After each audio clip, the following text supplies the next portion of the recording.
In this video, you will find out why 90% of all businesses that start out end up failing. So how is it that just some businesses end up failing while others become so successful?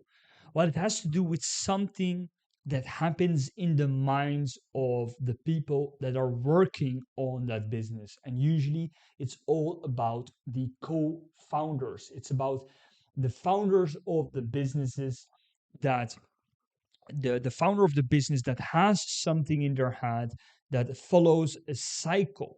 That cycle is responsible for them either giving up or either being consistent, having the discipline to build the business into something successful. So if you're struggling to build or grow your business to make it something successful, then keep on watching, because this video will explain to you in detail how you can avoid the same pitfalls of being stuck and basically deciding to stop, move forward, do the next best thing. And also, I will be discussing the mental phases that business owners, entrepreneurs go through when they are building their business, and how this awareness of those stages, of those phases, can actually help you to act accordingly. So let's get started.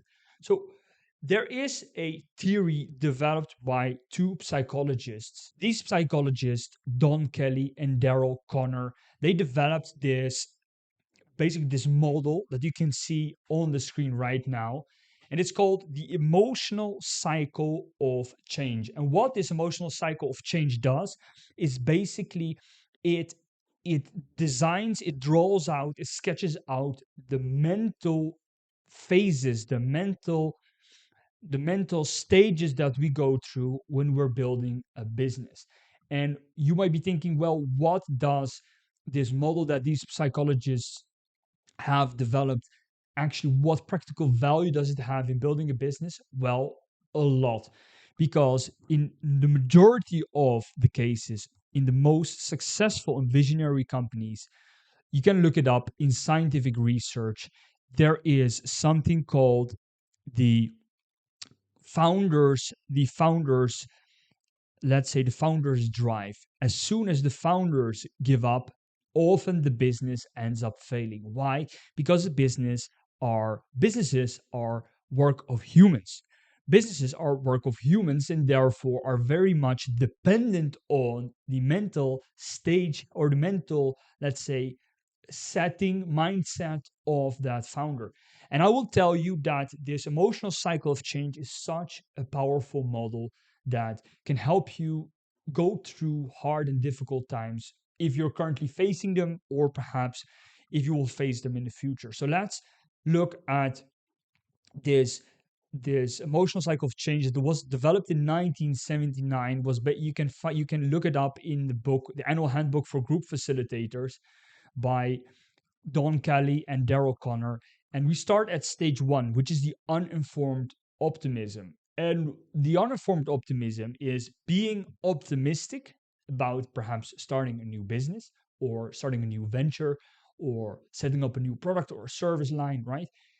But you're uninformed. So the word uninformed is very essential, because basically you still do not have all the facts. You do not know the reality in the industry or in the market, or if there is demand altogether, right? So that is the mental state that we start being uninformed but being optimistic. Then as weeks, as months, as years pass by, we start gathering the facts, we start gathering data, we start gathering experience, and we realize it is much harder than we thought it to be. So we start going down. Our mental stage, our mental mindset goes down. We start going from being optimistic to pessimistic, and that's not good, right?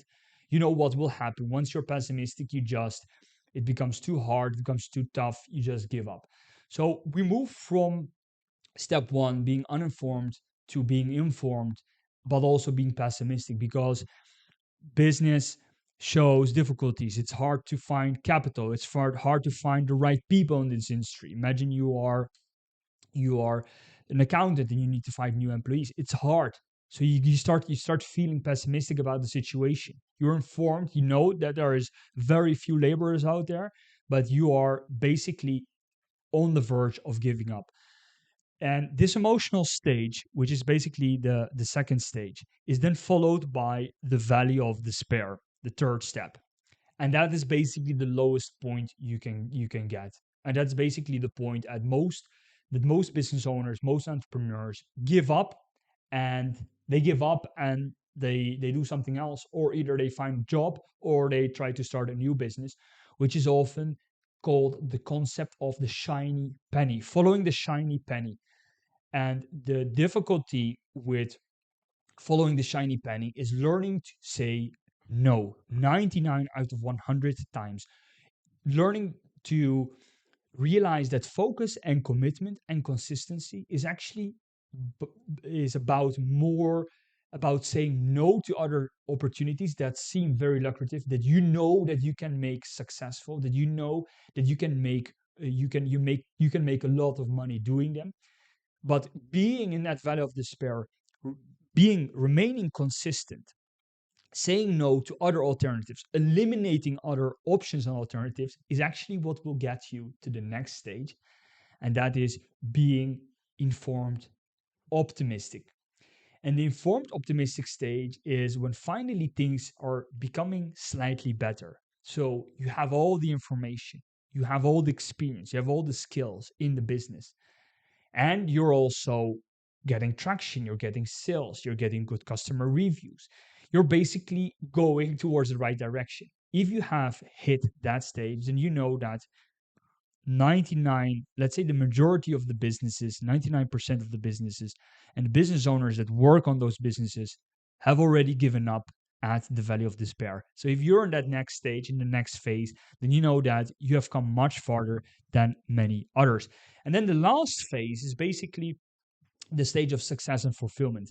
And this, well, I do not have to explain that, but it is just a further consequence of having gone through the hard times, having built up the expertise, the skills, the insights in the industry and the business, and well, moving forward to actually growing and scaling the business to the next level. So what can you as a business owner do with this information? What can you do with this model, the emotional cycles of change? What can you do with it? Well, first of all, you can try to locate the phase that you're currently in, and then ask yourself this question: what phase am I in, and why am I in this phase? What am I doing wrong? Or even a better question than that is, what can I do today to improve my situation? And accepting the fact that every business has difficulties, every business has shit, every business has challenges, every business has its ups and downs. So realizing that perhaps the choice that you've made to build this specific business and not follow, let's say a friend calls you up and tells you, hey, listen, I have just found this investment that is making me 25% return every year. You should drop what you're doing and invest with me. That is a hard decision, right, to say no to. But doing that is helping you to move forward through those cycles and actually make you a seasoned entrepreneur. That's the difference between successful and not successful business owners, is that successful business owners, they can perhaps also end up, well, failing the business because that happens due to economical cycles or whatever the case is, but they have the skill set to rebuild everything. So what you often see is that many people, that the successful people that lose everything due to economical changes, whatever the situation is, regain or rebuild everything because they have the right skill set. So it's actually about learning yourself by building up the experience yourself and creating awareness. Awareness is so essential for having insight into what to do next, especially in hard situations, in difficult situations. So this emotional cycle of change is very, very much applicable to your business today. The more that you can place yourself, let's say the better that you can actually locate the phase you're in, the more awareness you have, and the more you know that you need to have patience with yourself. You need to have patience with the cycle. Things take time, especially good things take time. And well, it's usually not a matter of weeks. It's more a matter of months and even more a matter of years that you need to be able to spend consistently on building a business. Okay, guys. Well, that's what I wanted to share with you today. Please do not forget to subscribe if you found any value in this video. Leave behind a like, leave behind a comment. And again, thank you. See you in the next one.